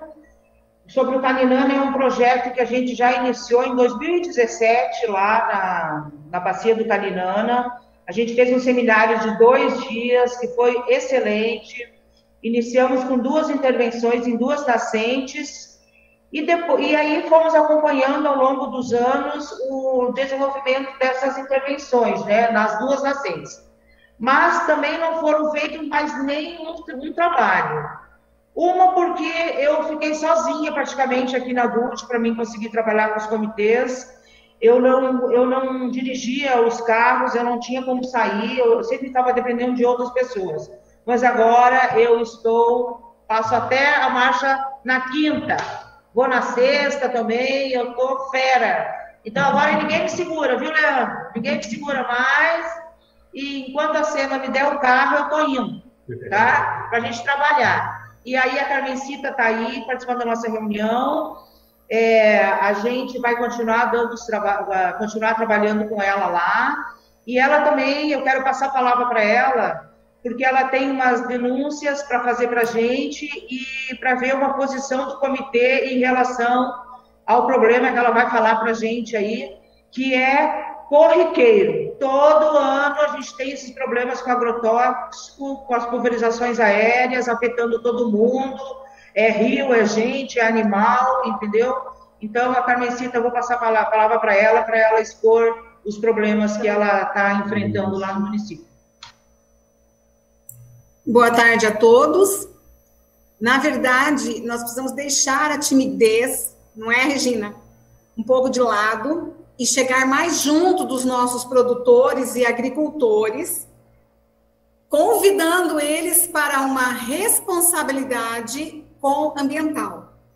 Não é proteger o meio ambiente, mas proteger o ser humano. As últimas pesquisas, elas vão além do que já se sabia sobre o efeito dos agrotóxicos. Eu não vou me deter em agrotóxico, mas o problema é a água que nós consumimos com uma certa complicação aí, né? Com esse uso muito abusivo até desses agroquímicos. Então, o que nós sabíamos dos agrotóxicos? Que eles interferiam na reprodução humana, causando deficiências congênitas, etc., e câncer. Mas hoje as pesquisas mostram que está diretamente ligado com a incidência de doenças degenerativas, diabetes, obesidade, isso tudo cientificamente comprovado. Então, eu até havia conversado um pouquinho com a Regina antes, e a gente percebe uma necessidade de que esse conhecimento que nós temos chegue até as prefeituras, até esses agricultores, esses produtores do agro, como nós temos feito, né, num pequenino ensaio, depois em uma outra reunião, a gente pode relatar com mais propriedade os resultados ali no Caninana. Mas seria, de repente, um folheto elaborado, alguma coisa que pudesse chegar às fazendas, pedindo que eles buscassem, como já vem acontecendo, até eu coloquei aí no site, no WhatsApp do CBH, um modelo, né, o CAT Sorriso, aqui de Sorriso mesmo, Mato Grosso. São fazendeiros preocupados em mudar as suas atividades, buscando, então, formas de reduzir essa aplicação, enfim, fazer toda uma diferente forma de produzir alimentos, né? Então, assim, a necessidade de que esses agricultores busquem, porque aí como é que nós vamos viver? Uma água contaminada, a saúde já foi, não tem mais, né? Então, precisa buscar essas referências e melhorar. Prever, uma coisa que eu gostaria demais, Fórum dos Agrotóxicos e CBH, que eu faço parte do Fórum dos Agrotóxicos, e o qual, infelizmente, ano passado, nós não tivemos nenhuma reunião. Prever a ausência de aplicação junto dos limites lá, dos lotes de moradores do campo. Nós vemos o pulverizador passando quase que, né, indo para dentro, assim, a deriva vai tudo ali para cima, né, da produção dos agricultores familiares. Então, o Mato Grosso, ele precisa ter um novo comportamento nesse sentido, né, até porque, para que esses nossos produtores de grãos também tenham essa visão, né, de se comprometer mais com a saúde de todos, do modo geral, tá? E prever a não aplicação de agrotóxicos junto a nascentes. Quero até que você veja lá, Regina, na questão do Caninana, o plantio de soja, está lindo o plantio deles. Deixem sem aplicar veneno, porque a nascente está bem ali, né? Não é só uma, deve ter mais. Tem o córrego passando também. Então, com certeza, eles não vão ter perda. Talvez mínima perda, vão até economizar a aplicação. Então, são ideias que às vezes poderiam ser cogitadas, tá, pessoal? Eu não tenho, assim, mas é um pouquinho de experiência, de bagagem que a gente vê que precisa vir para conhecimento, né, do público. E das prefeituras, prever o uso de capinas mecânicas, que isso aí já foi algo que foi feito por algum ministério público por aí, né, no nosso país, e a gente só está pegando o exemplo. Prever capinas mecânicas em substituição a capinas químicas, porque é demais. Pois não? Tá sem som. Tá sem som, doutora Ari. Continua sem som. Fala mais alto. Doutora Ari, sem som. Doutor.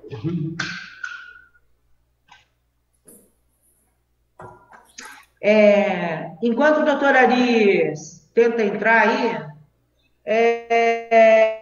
o que eu tinha conversado com a Carmencita é o seguinte: a gente podia, o Comitê de Bacias e o Fórum de Agrotóxicos, fazer um documento e protocolar nas promotorias de justiça, protocolar nas prefeituras, sei eu, nesses lugares que vão conseguir nos ajudar a resolver essas questões.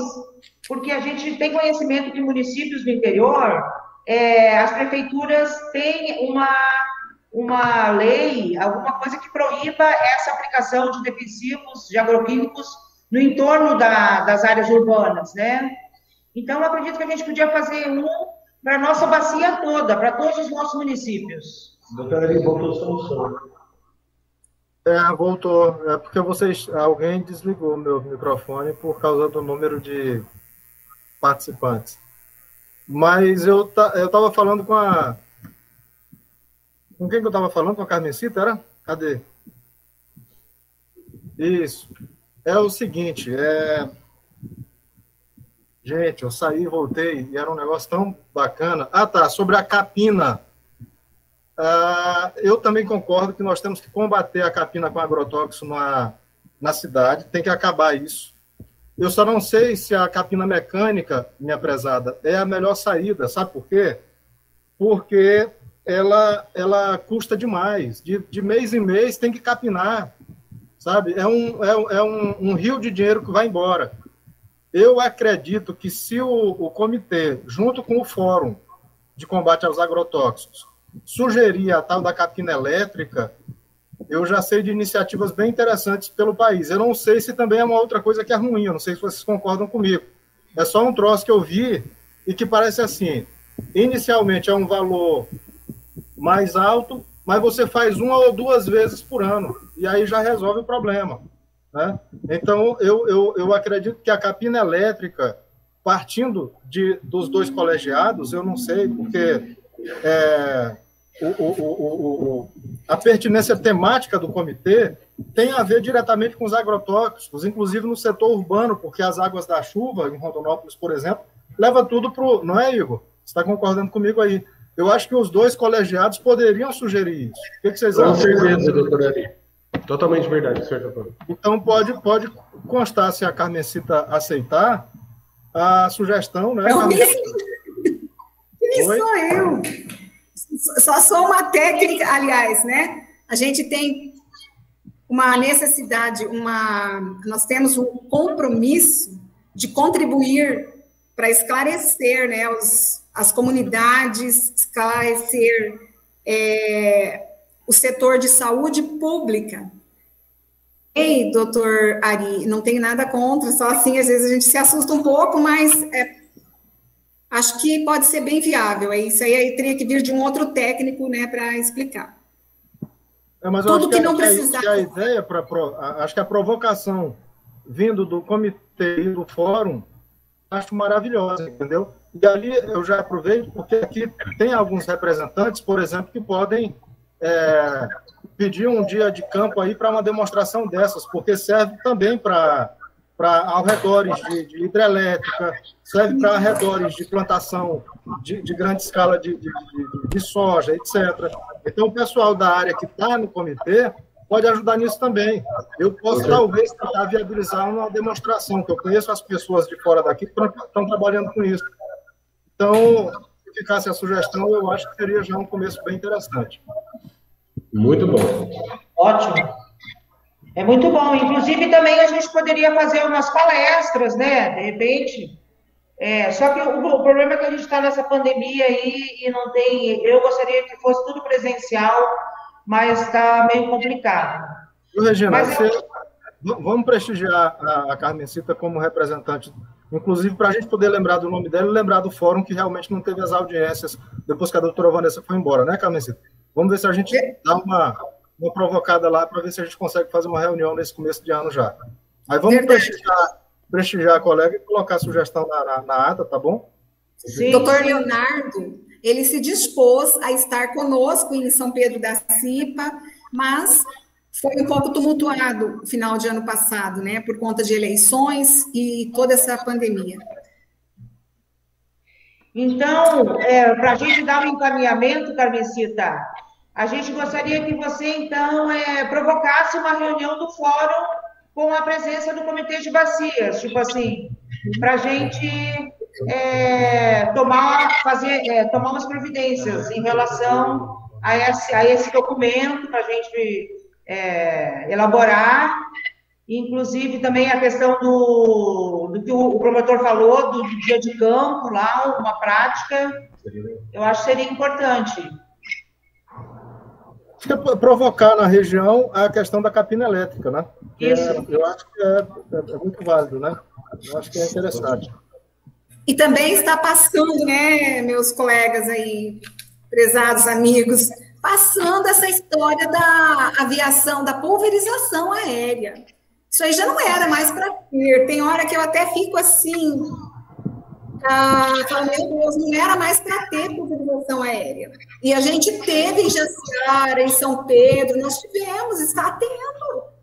E aí, como é que fica? Veja só, as matas estão assim sendo derrubadas.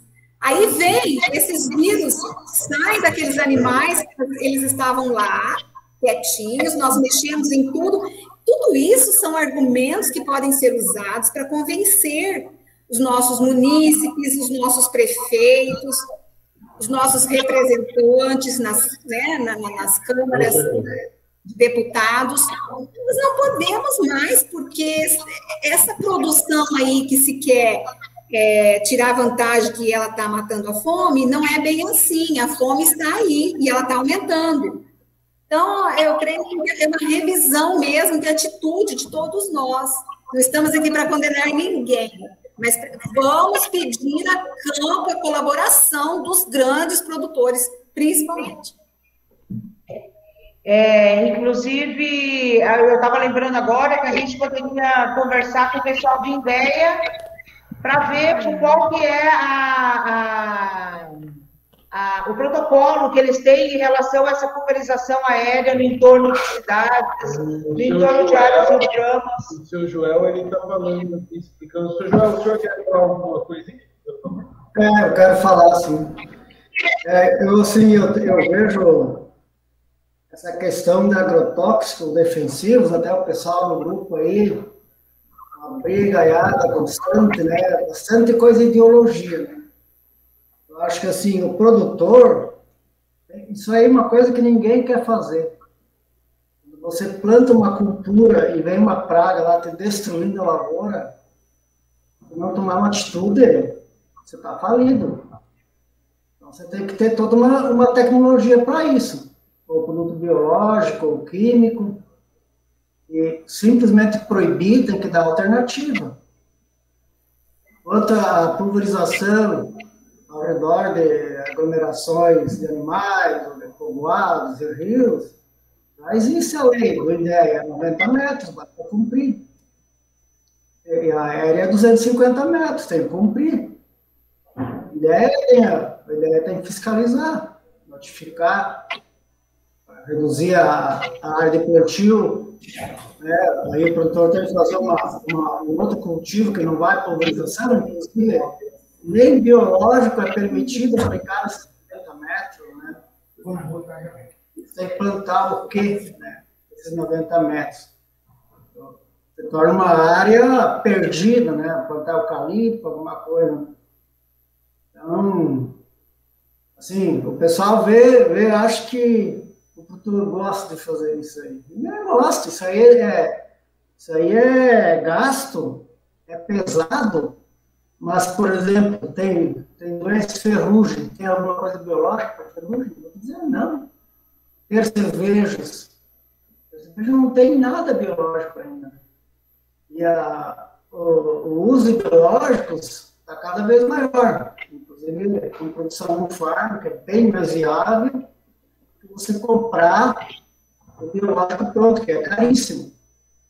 Então, isso aí está no ritmo acelerado, né? Os colegas produtores, a ProSoja incentiva isso aí, o MAPA incentiva isso aí, né? E é uma coisa que tem muito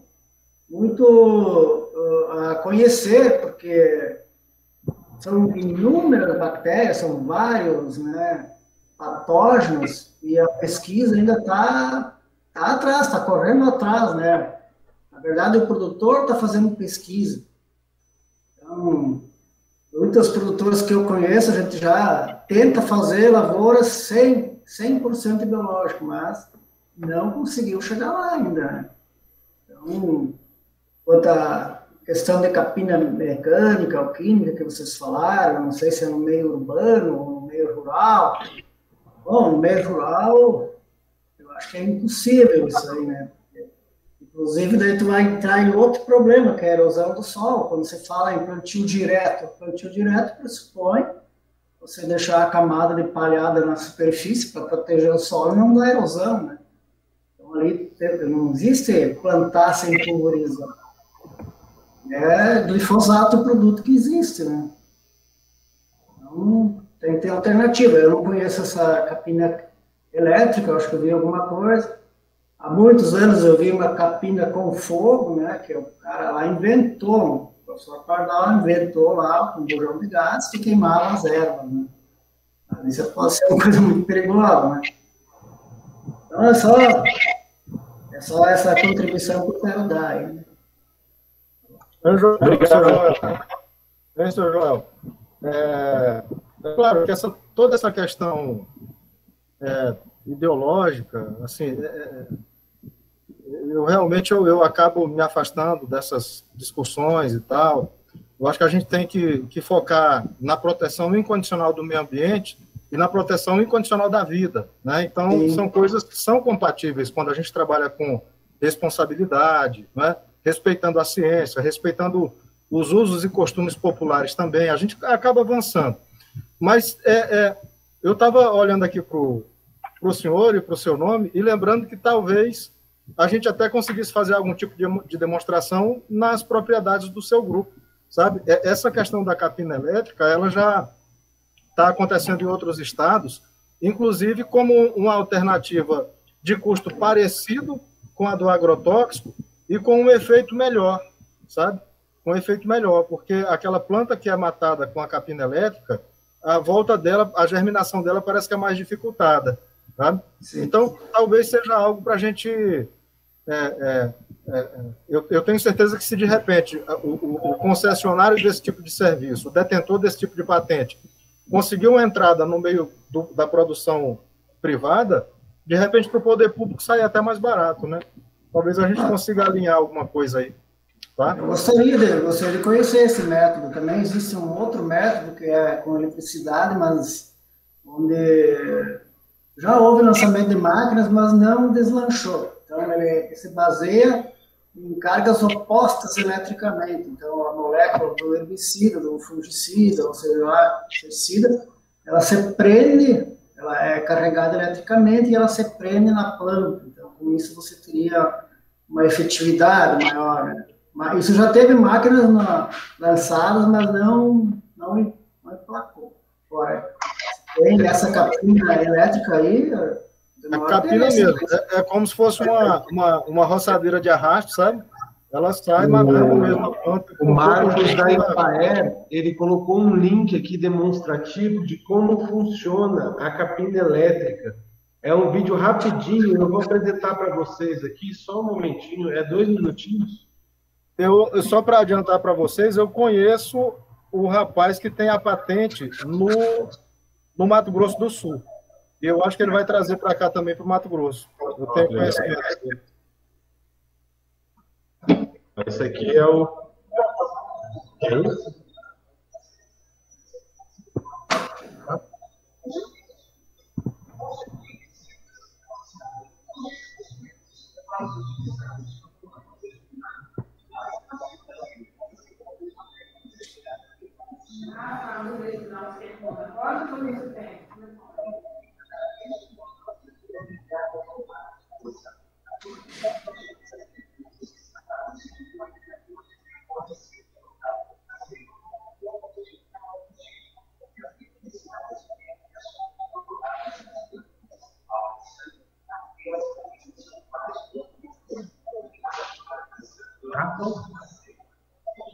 Funcionou bem.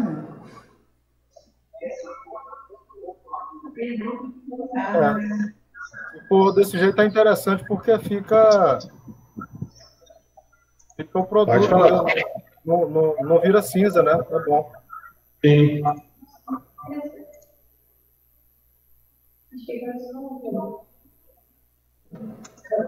Ah, que legal, Luciano. Não vai botar? Já botou? Bom, cada coisa a seu tempo. Se a gente conseguir ver uma demonstração, tem bastante interesse nisso aí. tem muita área de prado. E capina é uma das minhas maiores despesas no prado. Maior que muda, maior que adubação, maior que gel. O capina é onde mais gasto no prado. Então me interessa muito. Eduardo, você é de qual instituição, Eduardo? Me perdoe. Da Geroeste. Geroeste? Isso, da CCH em Justimeira. Bom, eu vou colocar muita gente não tem meu contato. Aliás, tem, todo mundo está no grupo, né? Tá, eu vou tentar o contato dessas pessoas, Eduardo, e vou passar para você, para o Joel, mas vamos tratar desses assuntos no grupo e no fórum, né? Porque eu acho que se essas duas instituições juntarem e forem para cima da administração, de repente já... principalmente se tiver um demonstrativo já com vocês, né? De repente é interessante. Ótimo, obrigado. Então. Bom, então, vamos...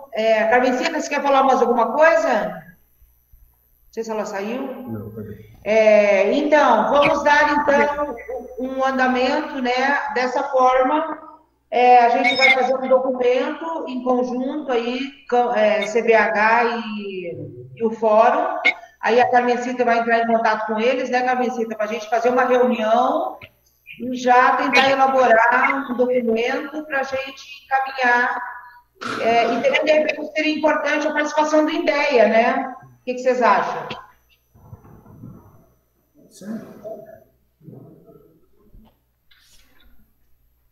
Eu acho que é importante a INDEA que fiscaliza toda a questão de produtos, tudo, né, de embalagens, de receituário. Ele está diretamente envolvido. Sim. Essa questão de defensivos, ou agrotóxicos, que eu quero chamar. Tudo bem. Então, tá. Vamos aguardar, então, a Carmencita, né, Carmen? Você entrar em contato com o pessoal, aí você vai repassando para nós, para a gente sentar depois e formalizar esse documento. E sobre a questão também dessa prática, desse dia de campo, vamos ver se a gente consegue agilizar isso aí também, para a gente fazer, nem que seja para os membros do comitê, né? Para nós mesmos, para a gente poder depois discutir, saber argumentar, né? Sobre o porquê que a gente está querendo fazer isso, né? Tá bom? A gente pode até convidar outros produtores aí, porque se é uma coisa que funciona e tem um custo viável, não tem tempo. Isso. Ótimo. Tentando falar com o rapaz aqui, mas... Só uma curiosidade, tá? Esses equipamentos eles vêm sendo desenvolvidos desde os anos 80, tá? Foi lá na Unesp de Botucatu. Na época que eu estudava lá, na época de graduação. Tá? Isso daí, os professores estavam ali foi durante um churrasco que deu um raio, e eles comentaram, quando cai um raio, mata a árvore e mata o que está ao redor. Aí o professor de eletrificação começou a pensar nessa alternativa e foi desenvolvendo isso por pesquisas ao longo do tempo. Tá? O nome inicial do equipamento era EletroHerb, eu não sei como é que chama hoje, e quem é que está com a patente, mas foi desenvolvido por lá, isso daí. E funcionava, né? Eles começaram a melhorar as coisas ao longo do tempo para tornar mais barato. Né? Parece-me que hoje já é viável economicamente, inclusive para grandes plantações e tal. Tem que ver com mais calma isso aí.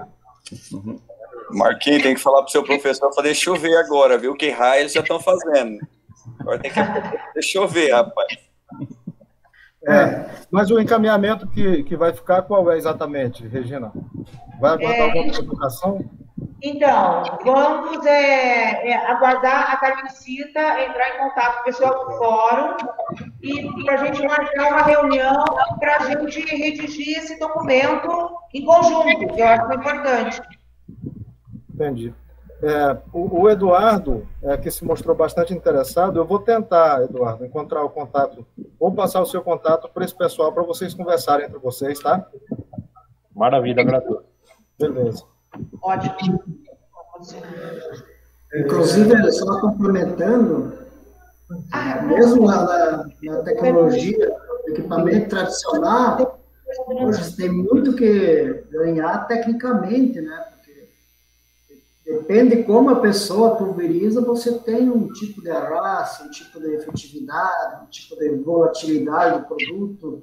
Então, tem cursos, tem sobre maneiras de aplicar, de regulagem, porque ele vai muito de bico, de pulverização, de pressão, de vazão. É uma tecnologia bem grande por trás, né? Então, nessa questão de tecnologia de aplicação, isso aí tem um caminho muito a ganhar, porque apesar que isso aí já foi falado, batido todo ano, sempre tem alguma coisa desajustada e tem gente que pode aprender nisso, né? Com isso aí você diminui deriva, diminui muita perda de defensivo também, né?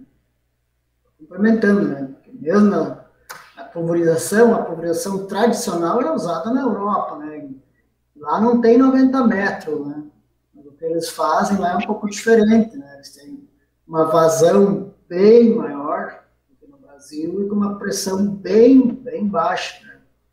Você não vê nem, às vezes, 3 metros. É bem interessante, sobretudo porque não deixa residual, né, de nenhum tipo de substância e não inviabiliza a planta de outros produtos em seguida, né?